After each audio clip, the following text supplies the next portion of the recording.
بەو ئومێدەی بگەن بە ئارامی و لای کێشە سیاسی و ئابووریەکانی کوردستان ڕزگاریان بێت بەرەو هەندەران بەڕێکەوتن. بەڵام بۆ هەمیشە ماڵئاواییان لە ژیان کرد و دواوێزگەی ژیانیان باوەشی دەریای سارد بوو.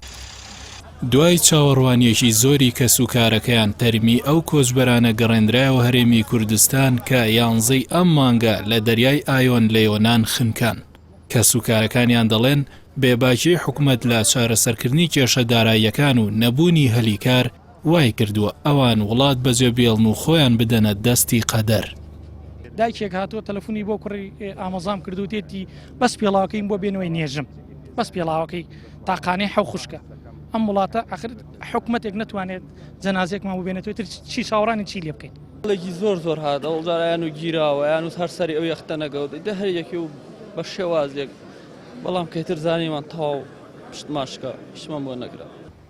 بەداخەوە لە ڕۆژی دەیەکە نامێکی دەنگی بۆ من ناردووە هەر ئەوە نەکەوتێتی کاکە من هەڕۆم و ئەگەر دەرچوم باشە دەریش نەچوم گردن مازاکە ئاگەڵ لە دایکم بێترم هەموو نامێکی کوڕە بوو لە ڕۆژی 11 مانگە پەیوەندیان پێوە کردین کە گوایە یەختێک نوق بووە لە دەریای ئایۆن لە بینی ئیتالیا و یۆنان هەتاوەکو 14 مانگ هاواڵەکان بەیەمەوە ڕاگەیاندبوو کە گوایە براکەی ماوە لە سژنایە یاخود لە خستخانەیە هەر ڕۆژی بە جۆرێ بوو دیار بوو لە شەوی 14 لەسەر 15 ئیتر ئاخر جوابیان پێدان کە بەداخۆ براکەی مەژێکێکە لەو قوربانیانە.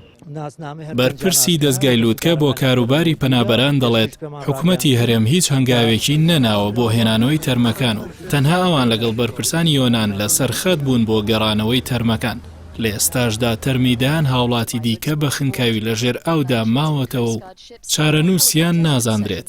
بە پێی ئامارەکانی ڕێکخراوەکەش ڕێژەی کۆچی گەنجان بەهۆی بێکاری و ناومێدی لە سیستەمی سیاسی هەرێمی کوردستان ڕوو لە هەڵکشان دەکات و ڕێژەی کۆچی نایاسایی زیادی کردووە. ناسنامە هەر پێنجان ئاشکرایەوە کە سوکارەکانیان لێرە مەوجودە پێشترش پێمان ڕاگەاندوون کە بەداخەوانە تەرمەکانیان ناسراوەتەوە و کە سوکاریشان سییانیان کە سوکارەکانیان لەگەڵ تەرمەکانە بەداخەوە هاوڵاتی و لاوی ئەم هەرێمن و یەکشانی پارێزگای هەولێر هەرم شەو تەرمەکەی ڕادستی کە سوکارەکە یەکرێتەوە چێتەوە پارێزگای هەولێر یەک بۆ هەڵەبجا و هاوکات دانێکیشان بۆ چەمچەماڵ یەک بۆ ڕانی و قەڵات زێڕاتەوە. بارودۆخی خراپیابووری و سیاسی و کۆمەڵایەتی لەم چەند ساڵی دواییدا وای کردووە ڕێژەی کۆچی نایاسایی ڕووی لە هەڵکشان بکات.